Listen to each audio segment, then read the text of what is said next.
Have you ever felt pain, and no one seemed to notice? Have you ever been abandoned in your own home, the very place where you should feel safe and loved? This is the story of Emily, a young girl who endured deep loneliness and helplessness. Trapped in the indifference of the people she trusted most, Emily used to feel safe and cherished. Her mother would prepare her favorite meals, asking softly, "Did you eat yet, honey?" Her father always reminded her to take care of herself. But everything changed when her younger brother, Alex, was born. Attention, love, and care shifted entirely to him. Emily learned to hide her pain, to suffer quietly, and to comfort herself in the shadows. The warmth and attention she once knew had vanished, leaving only a lingering emptiness and the harsh truth. Sometimes, love alone is not enough. Emily was once a little girl wrapped in warmth, love, and care. Her earliest memories were filled with the comforting routines of a family that seemed devoted entirely to her. Her mother, Sarah, always watched over her delicate stomach, carefully preparing meals that ranged from light, gentle dishes to Emily's favorite treats. Mornings were soft and predictable. She would wake to the smell of breakfast and her mother's gentle voice asking, "Did you eat yet, honey?" It was such a small question, just a few words spoken quietly, yet it carried a weight of comfort. Her father, David, often joined her at the table, nudging her not to skip meals, checking if she had completed her morning routines, smoothing down her hair and tucking in loose strands. Every small gesture, every quiet word whispered, "You matter. You are important." Those days were Emily's sanctuary. She felt safe, protected, and loved in ways that only a child can fully understand. The rhythm of her family's care, the warmth of shared laughter, and the gentle guidance of her parents made her believe that nothing could shake her sense of belonging. Each day felt like a thread stitched into a tapestry of security and happiness. But everything changed the day Alex, her younger brother, was born.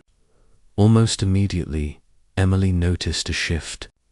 Her parents' attention, once fully devoted to her, now revolved entirely around the newborn.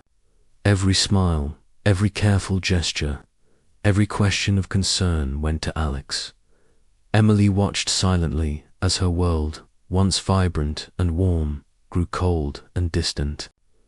Meals she had always enjoyed became scraps, hurried bites she had to eat alone.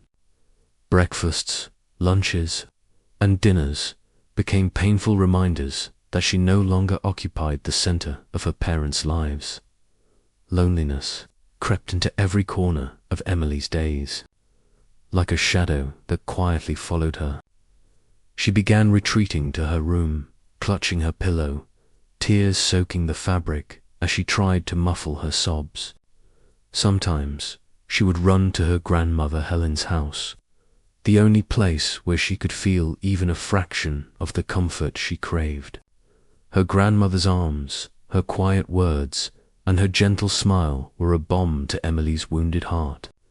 But returning home meant facing her parents' indifference all over again. They were always busy, always preoccupied, leaving Emily feeling smaller and smaller, almost invisible in her own house. It wasn't just neglect that Emily endured. It was the sharp dismissal of her pain. Whenever she tried to speak up about discomfort, fatigue, or sadness, her parents would scold her. "You're exaggerating. Stop being so dramatic. Don't make things harder for us."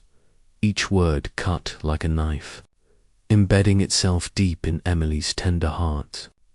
She felt pain, real and tangible, but in her parents' eyes, she wasn't allowed to feel anything at all. Emily quickly learned to hide her suffering, burying her tears and frustrations deep inside. She cried quietly at night when no one could see, hugging herself so tightly that her small arms ached, whispering words of comfort she desperately wished her parents would say. Emily became skilled at fading into the background, at becoming almost invisible. While her parents fussed over Alex, she would sit quietly in a corner, silently watching. She longed for a glance of concern, a soft word, even a small smile directed at her. Seeing Alex receive all the love she once had made her chest ache with longing. Jealousy and sadness twisted together inside her. And yet there was a tiny ember of hope that one day someone would notice her pain. If only my parents could see me, even just once, she whispered repeatedly, the words echoing inside her heart. Gradually, loneliness seeped deeper, becoming a constant companion.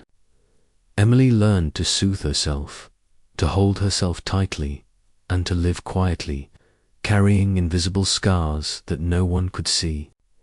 Every tear that slid down her cheek reminded her that love existed, but care, attention, and understanding were gone.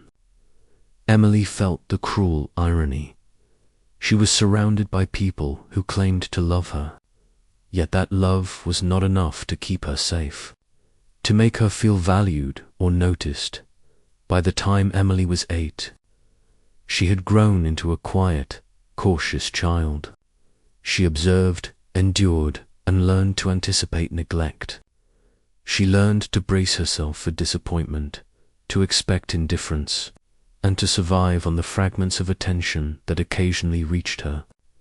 And though the shadows of abandonment loomed large over her young life, a small, stubborn ember of hope remained. Emily clung to the belief that one day, perhaps someone would truly see her, not just her presence, but her pain, her heart, and her need for care.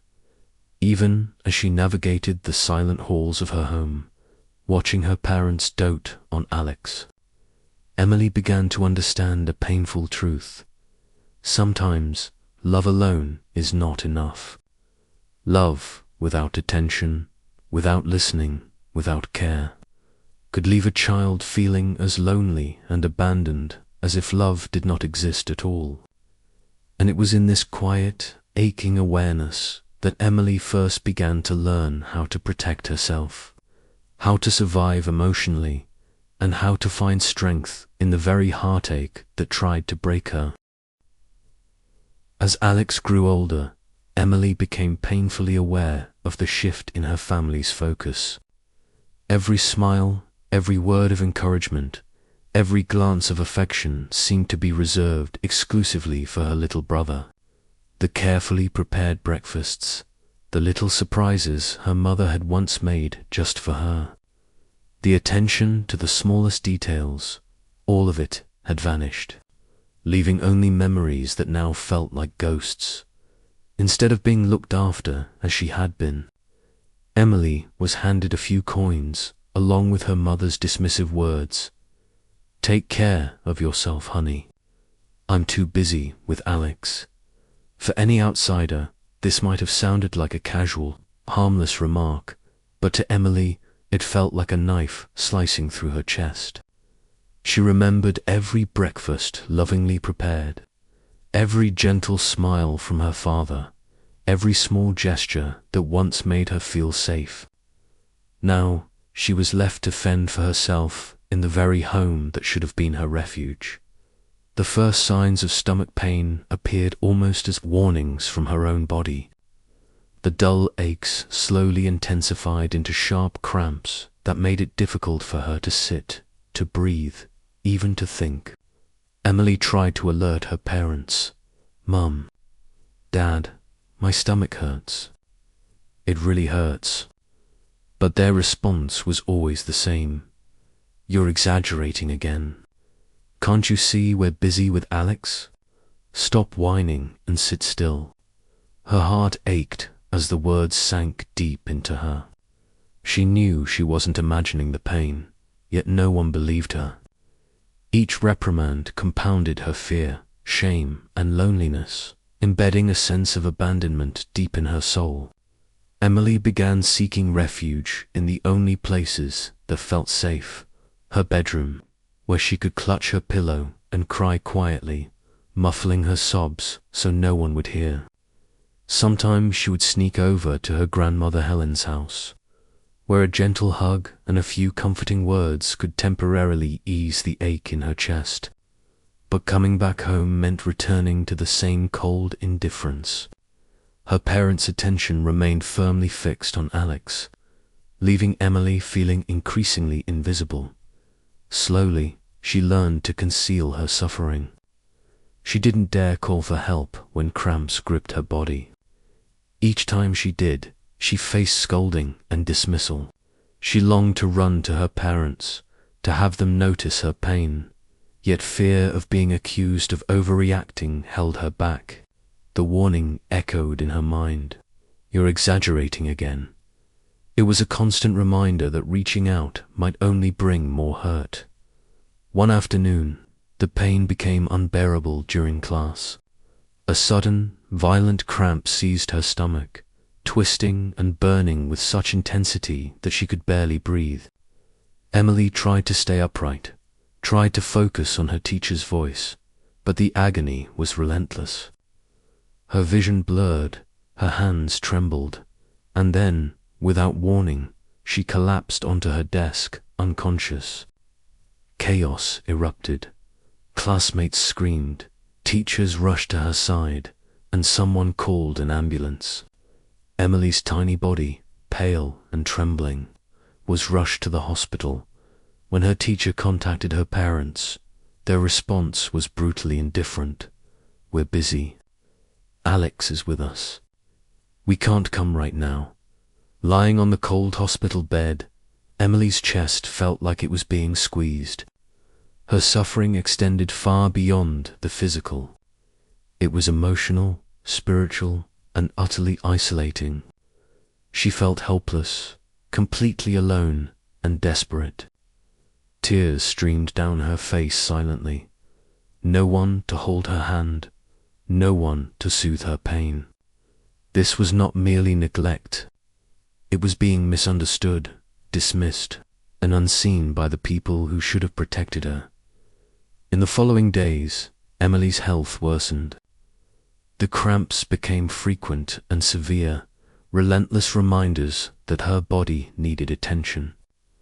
Yet her parents' focus remained on Alex. Every time she tried to voice her pain, they dismissed her again, saying she was overreacting. Loneliness, shame, and despair wrapped around her like a suffocating blanket, pressing in from every direction. At night, she would lie in bed, staring at the ceiling, listening to the sound of her parents' footsteps as they fussed over Alex in another room. Her chest ached with longing. She wished for just one glance of concern, one soft question, one sign that she mattered. But it was a distant dream, a hope that remained unfulfilled. She hugged herself tightly in the darkness, offering comfort she desperately wished could come from someone else. Her small heart heavy with hopelessness. Gradually, Emily realized that this loneliness was not temporary. It had burrowed deep into her soul. She felt like a child lost in her own family, abandoned in the very home that should have been her sanctuary. And it was this sense of neglect and isolation that would shape the events to come, when her physical pain would escalate to a critical point, forcing her to fight for her own survival, alone and unaided. Emily had been skipping meals for days. Each bite of food she denied herself a silent testament to the invisible weight pressing down on her chest. Her stomach ached constantly, a dull, gnawing pain that never seemed to relent, punctuated by sudden, sharp cramps that left her doubled over in silence. Every time she watched her parents bustling about with Alex, smiling at him, fussing over him, a hollow ache spread through her chest. It was as if the warmth and attention that once enveloped her had been siphoned away and redirected entirely to her little brother. She remembered the days when breakfast tables were full of little surprises for her, when her mother's gentle question, "Have you eaten yet, honey?" felt like a tiny sunbeam in the morning, when her father would sit beside her, reminding her not to skip meals, guiding her habits with patient love. She had felt safe, cherished, invincible even, but that warmth had vanished. In its place was a silence that pressed on her like a heavy fog, punctuated only by the occasional dismissive remark, "Take care of yourself." "I'm busy with Alex." Emily learned to silence herself. Pain had become a private companion, one she carried in secret, hidden beneath forced smiles and quiet obedience. She avoided asking for help because every attempt in the past had been met with scolding, frustration, or impatience. She had come to believe that asking for care was a mistake, that showing weakness would only deepen her isolation. The warning she carried in her mind, etched deep from countless prior encounters, was simple: "You're exaggerating again. Don't bother us with your problems." That morning, as Emily dragged herself to school, she felt every step weigh more than the last. The ache in her stomach pulsed with each movement, and her limbs trembled beneath her. Her vision blurred intermittently, and a cold sweat slicked her back. Sitting at her desk, she tried to focus on her teacher's words, tried to appear composed, tried to disappear into the routine of the classroom. But the pain refused to be ignored. It knotted tighter, radiating into her chest, her throat, making it difficult to breathe. Minutes stretched into torturous hours. Her teacher's voice, the chatter of her classmates, even the shuffling of papers and the creak of chairs seemed to reverberate painfully in her skull. Panic clawed at her throat. She looked around, desperate for a familiar, comforting face, a sign that someone noticed. Her friends' worried glances offered a fleeting relief, but it was immediately drowned by the gnawing truth. She was alone in this, invisible to those who mattered most. She thought of her parents. Why couldn't they see her pain? Why were they indifferent while she suffered so much? These questions pounded in her mind, unanswered, relentless. Her chest tightened further, tears threatening to spill, hot and sudden. The ache in her stomach intensified, each wave sharper, each cramp more violent than the last. It was as if her body itself had become a trap, a prison of pain she could not escape. And then the inevitable happened. The pain surged beyond her control. Her vision blurred into darkness at the edges. She tried to remain upright, tried to push through, tried to endure, but her body gave way. Emily collapsed onto her desk, her body limp, her hands trembling uncontrollably, her mind swallowed by a haze of agony. The room spun around her. Screams erupted from nearby students. Chairs scraped across the floor. Teachers rushed toward her. But Emily felt detached, lost in a fog of despair. She could hear voices, feel hands brushing against her, but all of it seemed distant. Unreal, in the chaos, a harsh and unbearable truth struck her. Her parents would not be there. Even as the teacher called them frantically, their voice came back through the phone, calm and detached. "We're busy. Alex is with us. We can't come right now." Emily felt the world tilt on its axis. The walls of the classroom seemed to close in. Her tiny chest heaved with the combined weight of pain and betrayal. How could those who had once loved her completely turn away in a moment of need? Her body shook uncontrollably, not from the cramps alone, but from the overwhelming sense of abandonment. Tears slipped silently down her cheeks, tracing the path of deep emotional wounds formed over years of neglect. Her heartbeat thundered in her ears. Each beat seemed to echo her loneliness. The warmth of childhood security, the gentle touch, the concerned gaze, was gone, replaced by the harsh coldness of being unseen, unheard, and unloved in the very place she should have felt safest. The school staff's care was real, but it was temporary, limited, and impersonal compared to the love she had lost at home. That realization pierced her more sharply than any physical pain. Eventually, Emily was transported to the hospital. The white, sterile lights reflected her own fragility back at her. She lay trembling on the hospital bed, the weight of her exhaustion pressing down like a heavy stone. Her body still ached fiercely, but now it was accompanied by a deeper ache, one in her heart, in her soul. She had known neglect before, but this was different. This was being completely invisible in the face of real danger. And yet, amid the suffocating despair, there was a tiny glimmer of care. Her teacher sat beside her, a quiet anchor in a storm she had long endured alone.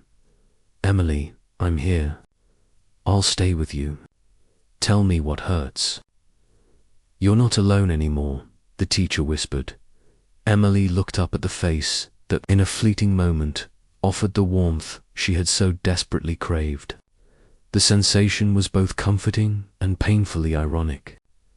She realized that someone who was supposed to guide her academically cared more for her well-being than the people who had given her life. The mix of gratitude and heartbreak was almost too much to bear. The teacher remained with her until her pain subsided just enough to stabilize her. That small act of empathy etched itself indelibly into Emily's memory.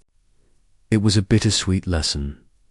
Love and care could save a soul, but they were scarce commodities in her own home.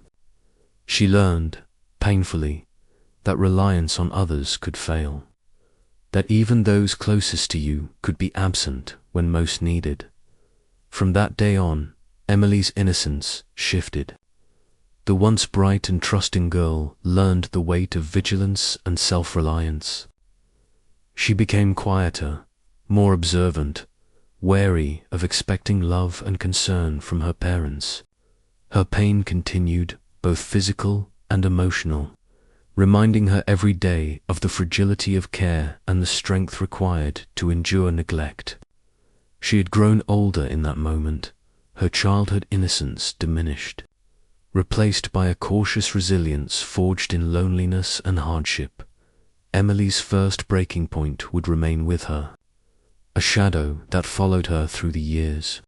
The memory of lying on that classroom floor, trembling, unseen and unheard by the ones she trusted most, would shape her understanding of family, love, and survival.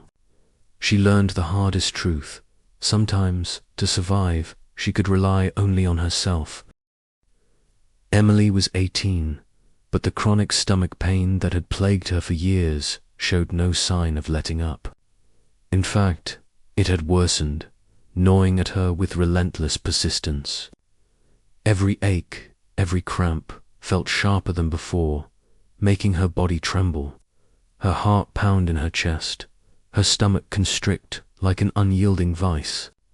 Years of parental neglect had taught her to endure silently, to swallow her pain and suffering. Yet, deep inside, a quiet fire of loneliness and despair still burned. That day, she came home late from school. The house was already quiet except for the faint hum of the refrigerator. The table had been cleared only. Scraps of food remained, remnants of a meal meant for the rest of the family. Emily sat down quietly, spooning a small portion of leftovers into her bowl, her hands slightly trembling. Nobody noticed her. Nobody asked how her day had been, or whether she was hungry, or even acknowledged her presence. She felt like a ghost wandering through a place that should have been home. No sooner had she finished eating than a violent cramp tore through her stomach. Emily doubled over, clutching herself, sweat beading on her forehead. The pain was sharp, unrelenting, each wave leaving her gasping. She trembled, her knees almost buckling under her. "Mum, Dad, my stomach. It hurts so much. This time, it's really bad," she stammered, her voice cracking. Her mother glanced up briefly, barely processing the words, then returned to her task, speaking with brisk authority. "Take your medicine and go lie down. I need to take Alex shopping for new shoes. He has soccer training tomorrow. Take care of yourself, don't bother me." Her father smiled at Alex, ruffling his hair. "You're such a good boy. I'm proud of you. Emily, just stay calm, take your medicine, and rest. Don't make things harder for everyone else." Emily's heart sank as if it had been crushed by an invisible weight. Her parents' indifferent tones were more piercing than the pain itself. She felt erased, a shadow of herself in the place that should have offered warmth and protection. Their thuggish dismissal wasn't just uncaring. It was a confirmation that she was alone, that she could no longer rely on the people who should have protected her the most. The kitchen door closed behind them. The sound of their departing footsteps faded, leaving Emily to the relentless torture of her body and soul. Her entire being shook, tears streaming down her reddened cheeks, mixing with sweat, a silent testament to utter despair. She pressed herself against the wall, legs trembling, and staggered toward the living room in search of her medication. Just the medicine. That's all. Just the medicine, she whispered to herself, her voice barely audible, cracking under the strain of pain and fear. But the cramps were merciless. Her stomach convulsed with such ferocity that it felt as though knives were tearing through her flesh. Emily faltered, her legs giving way beneath her, the world tilting. Her head spun, her pulse raced, and then darkness claimed her. She collapsed to the floor, unable to grasp the medicine she so desperately needed. There she lay, in the emptiness of the living room, utterly alone, abandoned. The realization struck with devastating clarity. No one was coming. No one would see her suffering. No one would save her from the torment consuming her body and spirit. The walls of her home seemed unfamiliar, cold, and unwelcoming, echoing the silence that had long pervaded her life. Only the relentless ticking of the clock accompanied her, a grim reminder of her solitary existence. Emily curled up on the floor, sweat drenching her clothes, stomach writhing with pain. She felt herself being swallowed by despair. This was a nadir she had feared for years, the moment when neglect, isolation, and physical agony converged into an unbearable weight. She could feel the layers of her childhood hurt, the repeated dismissals, the invisible cuts left by years of parental indifference, all flooding back in waves. A while later, when the house was quiet and her parents had left with Alex, a familiar sound pierced the silence, the chime of the doorbell. Lily, her childhood best friend, an unwavering companion through years of loneliness, had arrived. She carried a small gift souvenirs her parents had bought during a business trip abroad. Her thoughtfulness was a small thread of normalcy in Emily's world of pain. Lily rang the bell repeatedly, knocked gently, but no one answered. Seeing the house dark and quiet, Lily's heart clenched. Something felt wrong. She pulled out her phone and called Emily. The sound of her phone ringing inside the house made her freeze. The worry deepened. With careful steps, Lily pushed the door open and entered. The scene in the living room froze her in place. Emily lay motionless on the floor, her body curled into itself, pale and drenched in sweat. the strain of her pain and despair evident in every line of her small frame. Lily's heart pounded in her chest. "Emily, are you okay?" Lily cried, her voice trembling with fear and urgency. Without hesitation, she rushed forward, lifting Emily into her arms. Emily's body was limp, but in that instant, a fragile warmth and sense of security filled her. The touch of someone who cared, the knowledge that she was not truly alone, ignited a fragile spark of hope in her battered heart. On the way to the hospital, Emily closed her eyes, her breaths shallow and uneven. Each beat of her heart felt weak, but a small glimmer of hope flickered inside. Someone had seen her pain, and someone was willing to act, willing to fight for her when she could not. "Thank you, Lily, for being here," Emily whispered, her voice barely audible. "You'll be okay." "Emily," Lily replied firmly, squeezing her hand tightly, grounding her in reality.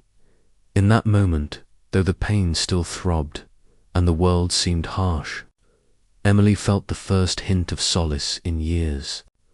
A single, unwavering act of friendship became a lifeline, a reminder that despite the cold indifference of family, love and care could still exist. She allowed herself to lean on it, to trust it, and to believe in just a little that she could endure, that she could survive, and that she was no longer entirely alone. Emily was rushed into the hospital, her body trembling uncontrollably, skin as pale as porcelain, heart hammering against her chest like it might burst. Sweat streamed down her face, soaking her clothes, and each breath felt like a jagged shard slicing through her ribs. Her stomach twisted in cruel, relentless cramps, and she could barely move, barely think. Every step, every small gesture was agony. Lily, terrified and frantic, had run out to buy warm porridge, some gentle herbal tea, and a few soft snacks she thought might bring Emily some comfort.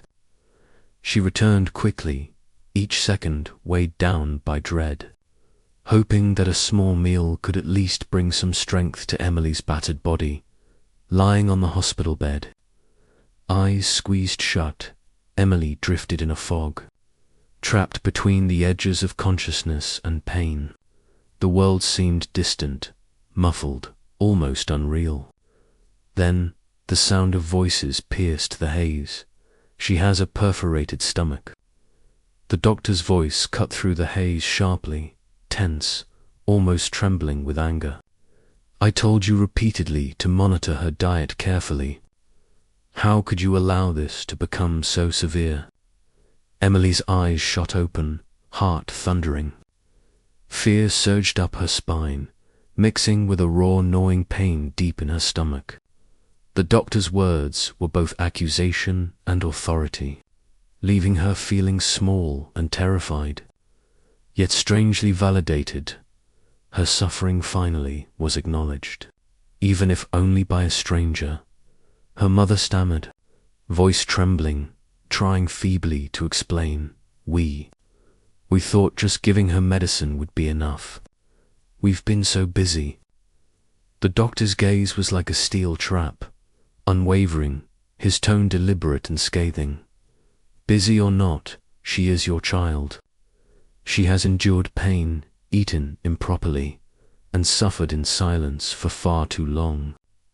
You cannot leave her like this. You must take responsibility immediately." Emily's chest tightened. Tears blurred her vision. Every word her mother uttered, every excuse, every weak attempt to justify neglect, felt like a blade slicing her heart. She remembered the countless days she had begged for help, only to be told she was overreacting, only to be dismissed as too dramatic. Now, lying helpless, she realized the depth of her abandonment. Love without attention, love without care, had left her scarred in ways she was only beginning to understand. A deep, aching mix of anger, sorrow, and despair swelled in her chest. She wanted to scream, to bang her fists on the bed, to make them see, to make them understand the years of suffering she had endured alone. But she stayed frozen, tears rolling down her cheeks, a sense of utter isolation enveloping her. Her whispered thoughts trembled in her mind. Am I really important to them? Or am I just a burden? Amidst this suffocating despair, Emily suddenly felt warmly his hand covering hers, soft and steady. Lily had returned, carrying a steaming bowl of porridge, her eyes wide with concern, her face pale from worry. You'll be okay. Emily, I'm here for you, Lily said softly, her voice carrying a mix of determination and fear. Emily closed her eyes, allowing herself to feel the warmth, the presence, the care. Yet the ache in her heart, the simmering anger, did not vanish. She understood now. Love alone from her parents was not enough. Their neglect, their excuses, their indifference had left her to endure unbearable suffering, and she could no longer rely on them to protect her. She had to learn to stand on her own, to defend herself. To survive on, she would. The physical pain remained, relentless, gnawing at her insides. But for the first time in years, Emily felt a fragile, profound sense of reassurance. Someone truly saw her, someone truly cared. Lily's hand, her concern, were lifelines that reminded Emily that even when those who are supposed to love you fail, genuine care can exist elsewhere. Tears streamed freely now, mixing with sweat, but a flicker of hope sparked within her. She realized that the emptiness she had felt for so long did not have to define her life.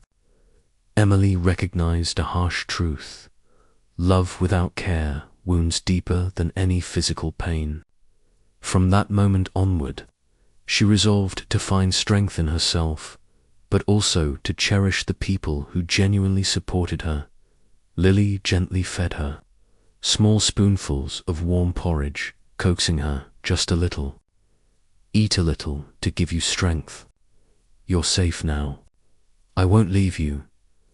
Emily accepted the food, the warmth, the care, allowing herself to draw some strength from it. With each bite, she felt some of her battered spirit return, a sense of agency seeping back into her bones. The pain was still there, searing and unrelenting, but the presence of a true friend gave her a fragile anchor in the storm. She had endured years of neglect, years of isolation, but now she realized she didn't have to endure it entirely alone. Her body shook, exhausted from the ordeal, but within her, a small ember of resilience began to glow. The doctor continued to scold her parents outside the room, enumerating their failures and omissions, but Emily's attention had shifted inward. She understood, perhaps for the first time, that her survival depended not on anyone else's vigilance, but on her own inner strength, on the rare, precious souls who truly cared, like Lily. Minutes stretched into hours as Lily stayed beside her, quietly comforting her, speaking softly, holding her hand. Emily's heart, battered and bruised, began to feel a measure of safety and trust. The warmth of human connection, simple, patient, and genuine, was enough to stabilize her fragile hope. She allowed herself to whisper softly, voice hoarse from pain, "Thank you, Lily, for being here, for not leaving me alone." "You're not alone anymore," Lily whispered back, squeezing her hand firmly. "I'll always be here," for the first time in years. Emily felt the possibility of healing, not just physically, but emotionally. Though her parents' neglect had left permanent scars, she realized that the power of care and compassion could come from unexpected places, and that she could survive and even thrive. despite the failures of those who were meant to protect her. That night, in the quiet hospital room, Emily understood a painful but vital truth. Love without care is hollow, but the empathy of a friend, the vigilance of someone who truly sees you, can save a soul. She had learned that survival required strength, courage, and self-reliance, but also openness to those rare, real connections that could make the unbearable bearable. And from that night on, Emily vowed to herself, no longer would she wait in silence for others to notice her pain. She would stand, she would fight, she would endure, but never entirely alone again.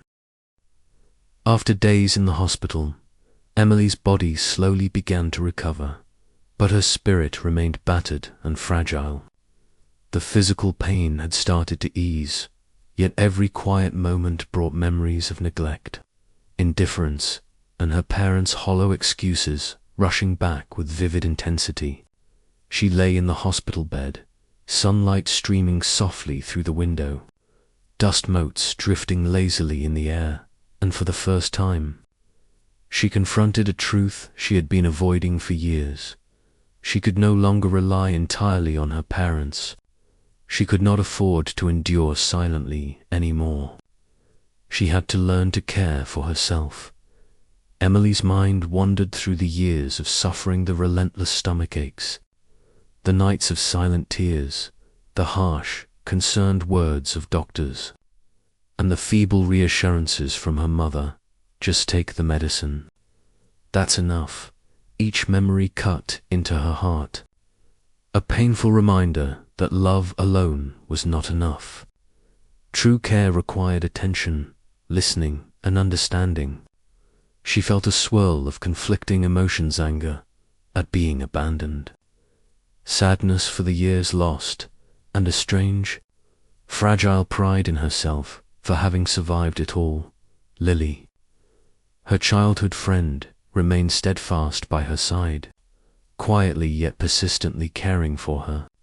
She reminded Emily to eat, rest, and pay attention to herself, but more importantly, she listened.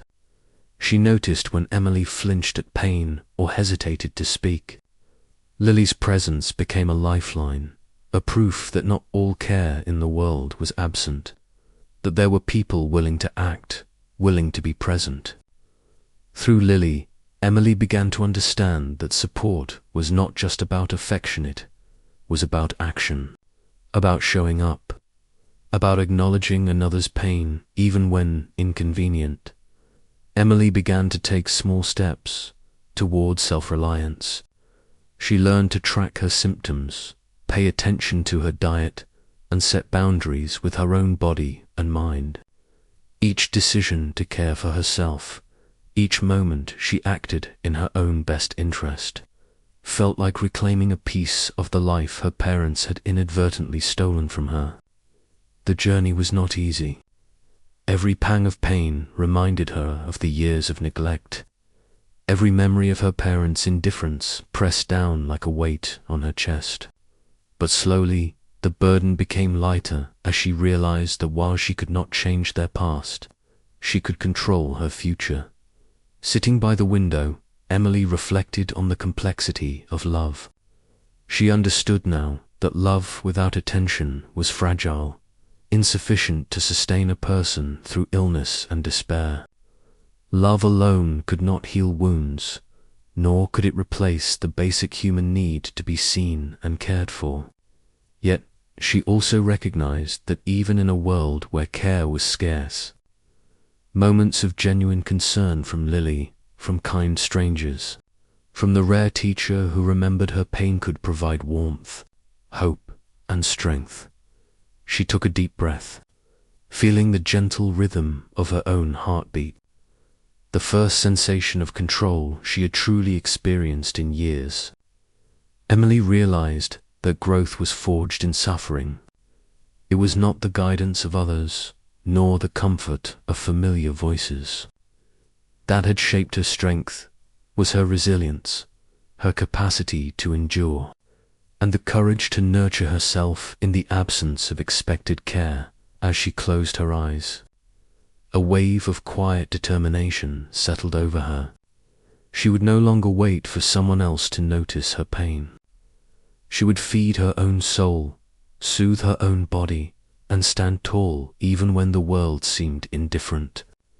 She had survived the storm of neglect and indifference, and now she carried within herself the tools to survive whatever came next.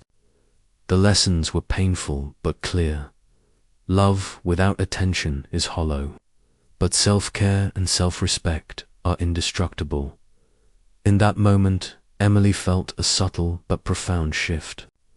She had emerged from the shadow of abandonment, no longer a child waiting for validation or concern from absent hands. She had learned that she could love herself, protect herself, and continue living fully despite the scars left by those who had failed her. And though her parents' indifference had left wounds, the steadfast presence of Lily reminded her that genuine care existed in the world and that, sometimes, it was enough to light the way forward. From that day onward, Emily carried a quiet, resilient strength. She knew that life would still bring pain and moments of loneliness, but she had discovered her own capacity to face them. She understood that love alone could not heal. It must be accompanied by presence, attentiveness, and action. And in the midst of her newfound independence, she felt something she had long forgotten: hope. Hope that she could survive, hope that she could thrive, and hope that she could finally care for herself the way she had always deserved.